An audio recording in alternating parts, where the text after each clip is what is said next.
Hi there. My name is Allison Sutter, and I am an intuitive. I am a medium and a channel. I do intuitive writing, and as you, I have been an intuitive my whole life, although I haven't always recognized it my entire life. As I was thinking about, how was I going to craft these videos for this particular summit, which is unique because the summit is supposed to be recorded outside. And I was thinking about sound and visual, and I wanted it to be a really positive experience for the viewer. But I also want to honor and do it in a way that models my own intuitive guidance. So for the last 3 days, I've been really asking myself, what is the way that I want to craft this? How do I want to teach you these 5 steps in a way that help you really put them into place for yourself? And as I sit here and record this now, 30 seconds ago, I didn't know I was going to do this. And sometimes that's the way intuition works. I'd actually just had a conversation with someone this afternoon and they asked me, are you going to how are you going to record that? And I was thinking about, there's a GoPro at our library, and I thought, I'll get a GoPro because it sounded fun, and I'll figure out how to teach these 5 different keys to mastering intuition. Well, the GoPro wasn't available, and bringing my laptop out into nature can oftentimes drain the battery if I use the microphone, all these different things. There are things that weren't working out, and then there are things that do work out. And it's a relatively hot day today, and I decided to come to this local nature preserve, which I absolutely love. It's gorgeous. They've renovated it. And as of, like I said, 30 seconds ago, I didn't know I was going to do this. So that's intuition, right? It wasn't a huge nudge. There were several small inklings along the way. First, I rode my bike here, which I thought I was going to drive, and then I was like, no, I'm going to ride my bike. So it's a simple, easy decision to make.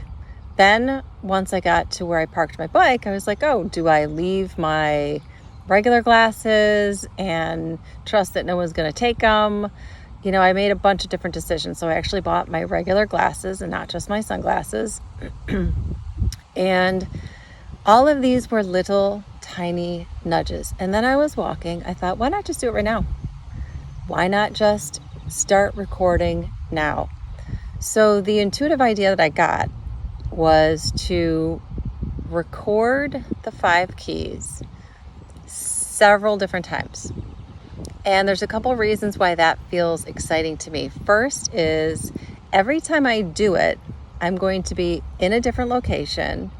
And although the keys are the same, I'm not going to say the exact same words because there is no script for this. This is how I live my life. I am an intuitive.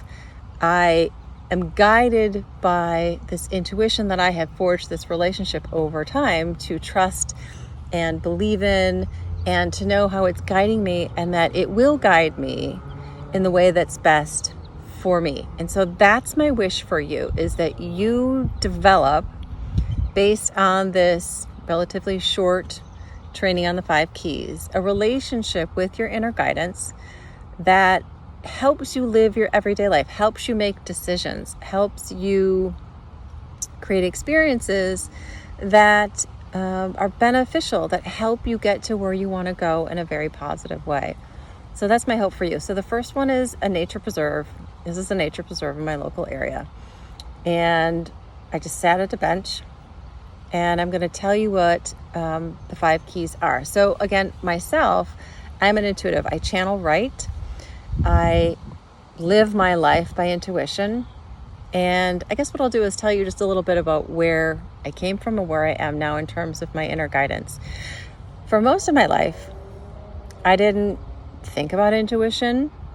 I didn't think about my experiences in terms of being intuitively guided, but there were a couple of different places along the way, in hindsight, after I decided that I really wanted to delve into intuition as a way to guide and lead my own life. And mind you, of course, it came at a place when I was at my rock bottom, right? I was at a place where I had signed up. After I'd signed up with another coach, I'd spent 3 years following this coach, trying to follow his protocols, and it didn't work. I was 20 grand in debt. I had nothing to show for it. I couldn't just follow in someone else's footsteps. So for those of you who don't want to follow in someone else's footsteps, following your intuition is the next best step. So, that's where I ended up in terms of what was my pivot point, what was my hero's journey, my rock bottom. It was at that place. And that was probably, so I'm 52, going to be 53 this year. That was probably close to 9 years ago at this point. But to take you back to, once you tap into your intuition, you'll realize in hindsight the ways you have been guided by intuition your whole life. So when I was 3-ish, there were a couple of experiences that led me to understand that we're all connected to love and light. So when I was 3, I had a memory of being literally made of light and love. I mean, that was the constitution of my being.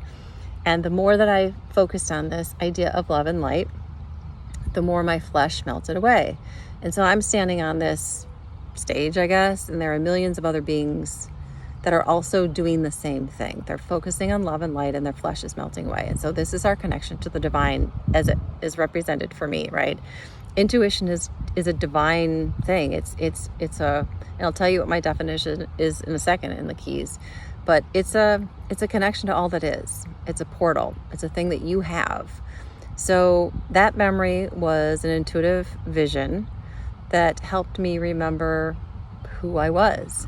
And then there was an occasion when my mom was dying of cancer. I was 20 and she was 53, and it was 6 weeks from diagnosis to death. And I had an impulse to tell her I would write a book someday. It sounded important. It sounded clever, like an achievement of some sort. And I didn't remember that until I had written a couple of books. So intuitive channeling is one of those things that I very much enjoy doing. And then again, my rock bottom story, right? Where I hit rock bottom, where I was following someone else's path, following someone else's storyline, the things that I thought I should be doing, and nothing was working. And so I kind of threw my hands up and went, all right, well, what's left? Well, I can follow my inner guidance, I can transform fear, and I can be my authentic self. Those are 3 things that I think I can do. So I did them. So now I teach about intuition. I channel write. I write about intuition. I've got another book coming out. It depends on this. So this is going live in August. It should be out relatively soonish in the month of August, September at the latest. It's called The Halfways, a guidebook to strengthening your inner guidance. So that's what I do. That's what I teach about. That's how I live. And so I ended up here at this park doing this video because it is an intuitive moment for me. So I'm modeling for you that intuition doesn't have to be perfect lighting. It doesn't have to be perfect sound. It doesn't have to be perfect hair or perfect shirt. Intuition is, for me, and I'll give you the first step. The first step is define it for yourself. What is your definition of intuition? So intuition for me started out many years ago as a gut feeling, as something that happened only in relatively rare circumstances, right? That's how I was defining it. And so that's how I was defining it. That's how I was experiencing it. And then fast forward, 8 years or so, now I define intuition as a portal or a gateway. So in my perspective now, I recognize how we are more non-physical energy and more non-physical consciousness than physical consciousness. So intuition is this portal.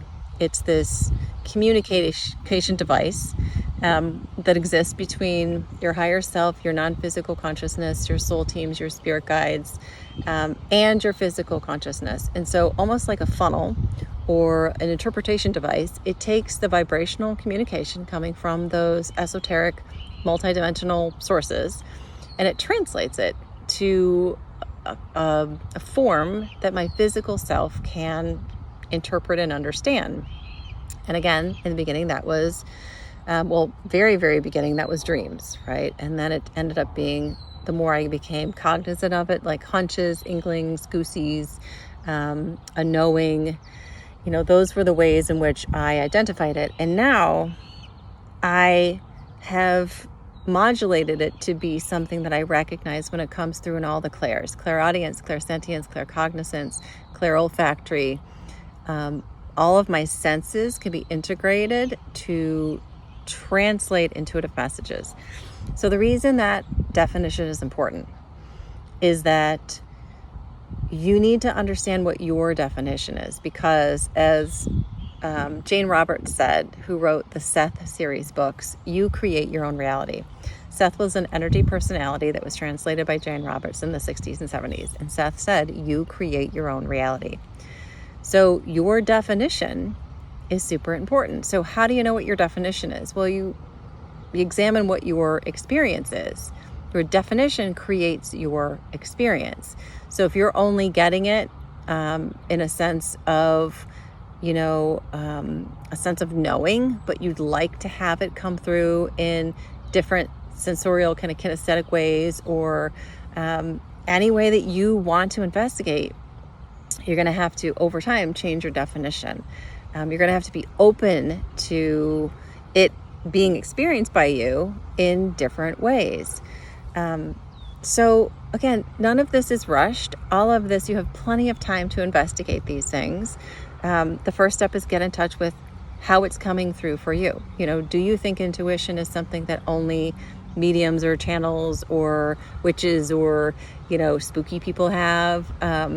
Or is it something that you yourself only experience occasionally in certain situations? I've heard people talk about intuition as something that they only experience in emergency situations, or they only recognize it in emergency situations. So what is your definition? You can write this down, you can record it, you can think about it, you can just be aware of it. That's a good place to start. And then you can add in, well, do I want it to be something different? I am such a lover of all things esoteric that, to me, it was super exciting to investigate. Well, maybe intuition isn't just coming through in this way. Maybe it can come through in that way, or a different way. It's just exciting to expand your awareness of self and how things are happening for you. It is for me, at least. Don't do anything that you're not excited about, because excitement is your key, that something is leading you down the path of least resistance to what it is you want. And intuition is always exciting. It's a sense of curiosity. It's a sense of interest. Intuition is not something negative. Intuition does not tell you to harm yourself and others. It is not negative entity related. It is not negative energy related. It can come through in a situation where you are panicking or doubtful or emergency situation, but the communication itself comes from a benevolent, loving source. So oftentimes people ask me, well, how do I know the difference between intuition or my ego or my trauma or something else? Intuition comes from a benevolent, loving, divine energy. It will never ask you to do anything harmful, hurtful. So if you've got a communication and it's something you're curious about, you're interested about, it's something that you think is fun or exciting, that's an intuitive communication. Something that is where you get a sensation of fear or doubt or alarm, that's just fear, doubt, and alarm. And usually those are human thoughts in limitation. So you can have an idea like, ooh, I'm going to write this book. And then right on the heels of that, you can have a fear-based thought or experience because maybe you have a limiting belief about yourself that you're not able to accomplish this thing. And you don't just do a Mad Libs version of fill in the blank, right? It doesn't have to be write a book. It can be anything else that you're thinking of doing. starting a business, singing karaoke out loud, changing your wardrobe, like whatever it is. The intuitive idea feels good. And then fear feels like fear. It feels like doubt. It feels like limitation. That's not intuition. Again, you can have one right on the heels of the other, and that's why it gets confusing, is you have to learn to differentiate the intuitive idea from the limiting belief that comes up right on the heels of that. So do a little investigating about that. So even as I'm doing this, I'm watching my timer, and I'm about 15 minutes. I'm going to give you one thing you can do to help sort of keep track of your intuitive ideas. And then I'm going to stop this video. And the next one I'll do is step 2 in a different location. And I'm not going to have a script because I'm going to follow my intuitive guidance, but I'll do it in a different location in nature. And we'll talk about step 2. And then step 3 will be in a different location, and I'll talk about step 3. So this is the way I'm being guided to do it. So that's what I'm going to do. So what you can do is, what I do is I take index cards and I put a hole in the corner, and then I get like a silver book ring, and I clasp them all together. I have them on my desk. I have them in my purse. I take them with me. And what I do is when I get an exciting, interesting idea or something I'm curious about, or something that just really goes, "Ooh, that's so cool. Like, I love that idea," I write it down. There is no right or wrong way to do this. You can write one word. You can write a sentence. You could write a whole paragraph. It doesn't matter. But the point is to start to catalog the ideas that feel interesting, fun, and exciting for you. What you're going to do is notice it's almost like putting a puzzle together. You know, like if you were an investigative reporter and you had your bulletin board full of all of the clues that you were trying to put together to figure out the mystery. This index card technique is a little bit like that, because you have all the things that you've asked for in life, the wonderful things that you want to experience, your goals, your vision boards, your oh, I'd really love to do this and I really love to do that. Your higher self knows that, and it's sending you communication through your intuition, right? And it comes through an exciting interest, curious, and ideas that you're curious about.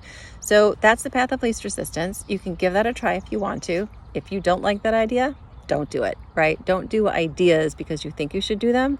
Do them because they're fun and interesting. So that's where I'm going to end this portion with step 1.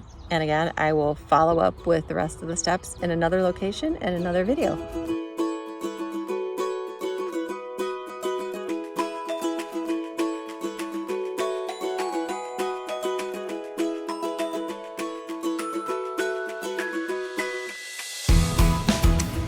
So for the second key, that is something called growing awareness.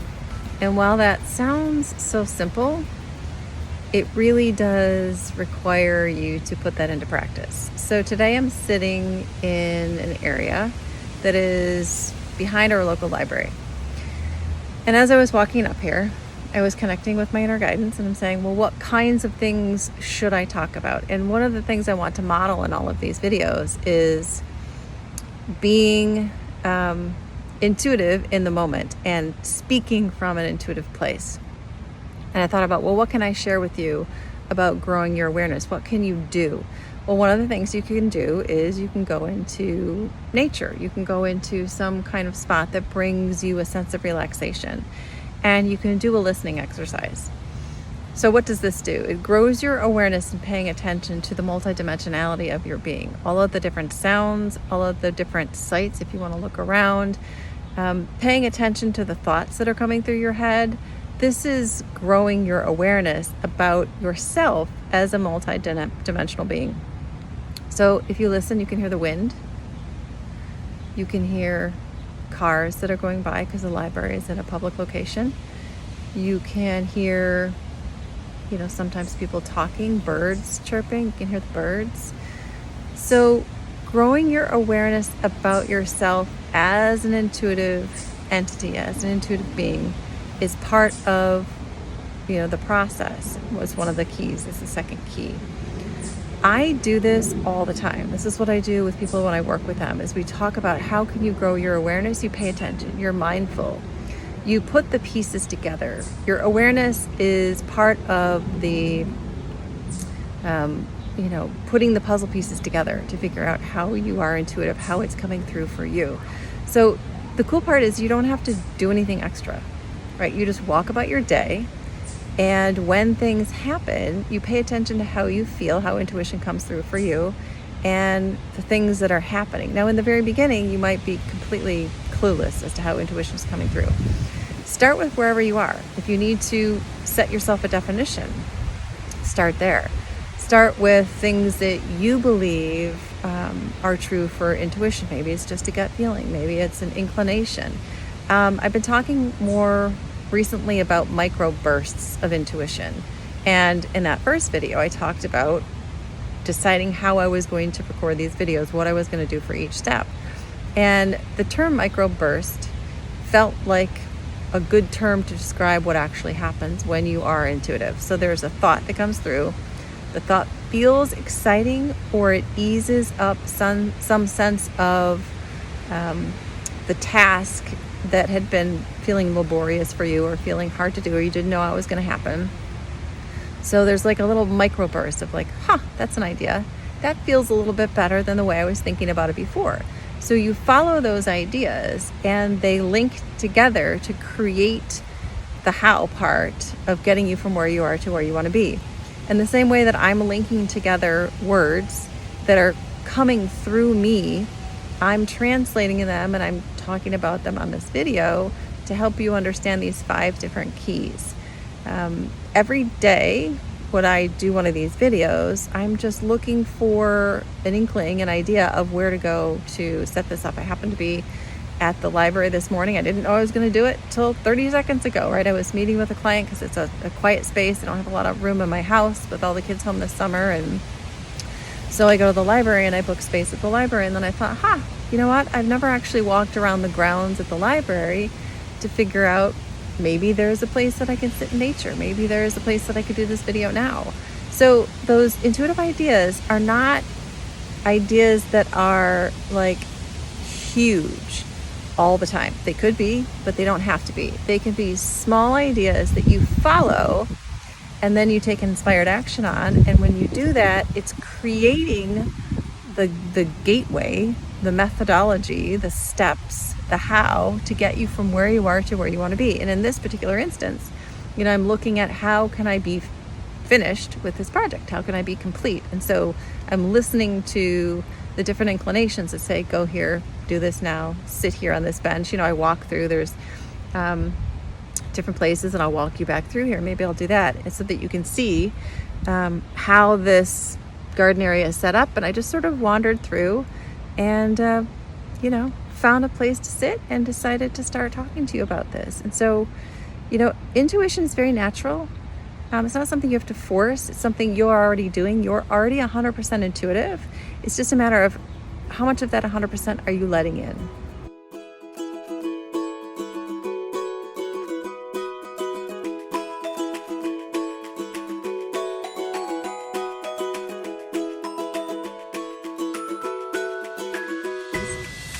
So for key number 3, that is practice and play. It is super important that when you're dealing with something like inner guidance or intuition, that you understand it can be fun and playful, and it doesn't have to be a lot of work.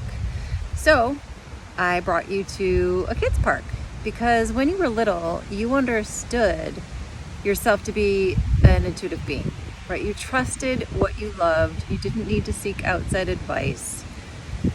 You knew what was right for you. And then as time went on and you started education, you got talked out of it. So what I'm going to ask you to do is go back to that time when you understood that inner guidance was leading you all the time, every day, all day long. And it was leading you to things that were fun and exciting. So a top tip is that your intuition works really well with ideas that are fun, exciting, interesting, that you're curious about. Keep paying attention to what those things are and how they feel when they come up. So they're going to feel interesting, exciting, fun, and those are intuitive ideas. Intuitive ideas never ask you to hurt yourself or someone else. They never advocate for self-harm or harm of other.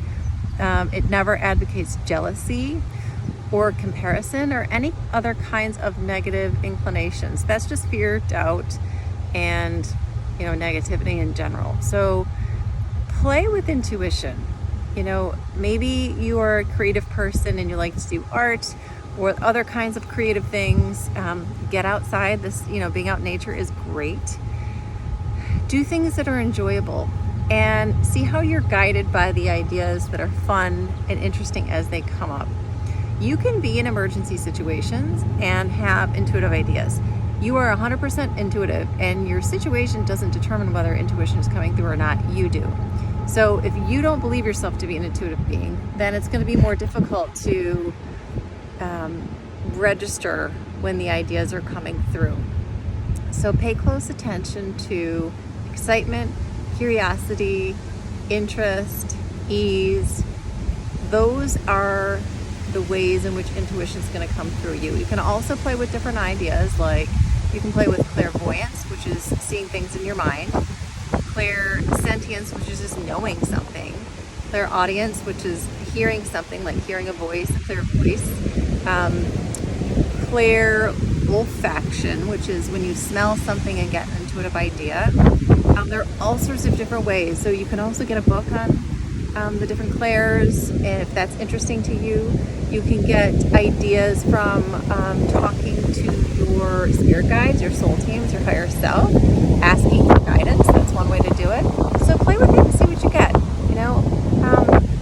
You are 100% intuitive. It's only a matter of whether you're recognizing any percentage of that 100% at any given time.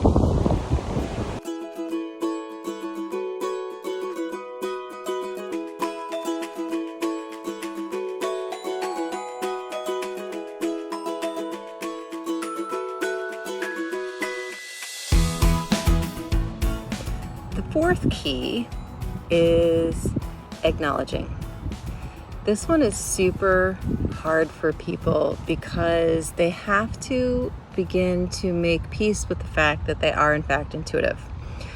And by the way, it's about a 90-degree day and I've just been walking, so I'm sweating profusely. It is what it is. Acknowledge that you are innately intuitive. Acknowledge that you were born with it. Acknowledge that you have it now. Acknowledge that it's coming through in the ways that it's coming through, and it's going to get better and better the more you focus attention and try to strengthen that ability that you have. So many people gaslight themselves and they tell themselves that it's not real, that it doesn't mean anything. They might have an intuitive hit, and then right on the heels of that, they've got a negative belief that says, I can't, it won't happen for me, it's not possible, that's a dumb idea, right? The intuitive hit is the one that feels interesting, exciting, something you're curious about exploring. It feels good, it feels fun. Those are the intuitive ideas. So acknowledging when you have them is super important. You may not want to talk with anyone else about this because other people have their own opinions and their own journeys, and what they might do is say, well, no, that was nothing, or how are you going to do that, or that's a dumb idea, or they'll poo-poo the idea, or they'll poo-poo the way it came through. Before my dad transitioned, which was a year and a half ago, he was a physician, so he was very logical minded, and to him I was a bit out there, a bit woo-woo, a bit not realistic about the way things actually work. I have been, having mediumship type experiences since I was a toddler. I didn't know that's what they were. I've been having communications from intuition my whole entire life. I have explored spirituality, and not religion, but spirituality, non-physical consciousness. Those have been super exciting for me in the last couple of years, last 10 years or so. But my dad didn't believe in it. So, the child of an adult who doesn't believe in something often feels like it's not legit because their parent doesn't support it, believe in it. It's a difficult thing to have a relationship with a parent who doesn't, acknowledge or support the things that you're excited in, you believe in. And this was just one of those things. So I did not acknowledge it I hid it, right? I did not explore it to the extent that I actually probably could have, because of this relationship. And then once my dad transitioned, now he's come through 2 different mediums to talk to me. I've had inclinations and ideas from him. Top tip about grief: when a transitioned loved one comes through to you, oftentimes it comes through as grief because we think they are lost. And that belief that they are lost when they are communicating with us can only be translated through grief and sadness. But that oftentimes is a communication from a loved one who has transitioned. So it's a journey to trust yourself. It's a journey to believe the things that are happening for you or that they're real. I just had a conversation with a friend who was we live in Highland Park, Illinois, was at the parade. And she herself had a profound sensation of sadness moments before this tragedy occurred. And so everybody has extrasensory perception. And no matter how you define it or term it, whether you say extrasensory, whether you say psychic, whether you say intuitive, whether you say gut feeling, whether you say hunch, inclination, it doesn't matter what it is. We're all non-physical consciousness experiencing this physical reality in the time-space realm, and we're connected. We're never disconnected. Never disconnected, folks. So the 4th key is to acknowledge. And again, you come to communities where you feel supported. I have a community called the 5 Keys to Mastering Intuition. Well, it's actually not a community, it's a class. It's this free class that my co-teacher and I teach. But we also have a community that is for those who wants to explore psychic endeavors like intuition, what they're experiencing in a very safe place. It's called the Intuition Mastery Circle. So you're welcome to, and the first month is free for that. So you're welcome to come to that if that's something you want to explore. Easy enough. So that's key 4. What I'm actually going to do for key 5 is just keep talking in this spot. And I've taken some pictures of different nature scenes. One of them is my backyard. Another one is when I was taking a bike ride, there was like this beautiful waterfall. So I'm going to put some of those scenes up here so that you can experience that beauty of nature.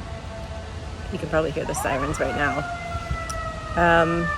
So we're just going to roll with it. And another thing, that I teach about is nothing ever goes wrong. So,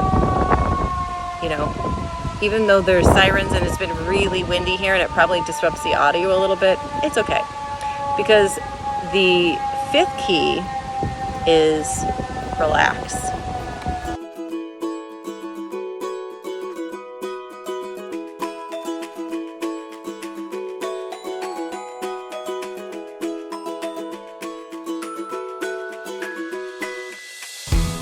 So the 5th key is relax. Super important. When you are stressing out, you're going to be less aware of the ways that inner guidance and inner wisdom is speaking to you. It's not that you can't be aware of it. You can be aware of intuitive guidance in emergency situations as well as, relaxing situations.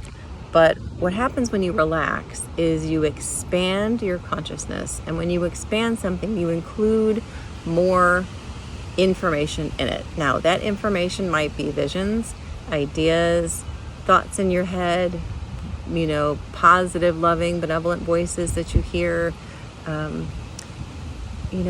We're sensory beings, and so we perceive through our senses, and one of our extrasensory perceptions is intuitive guidance, inner guidance.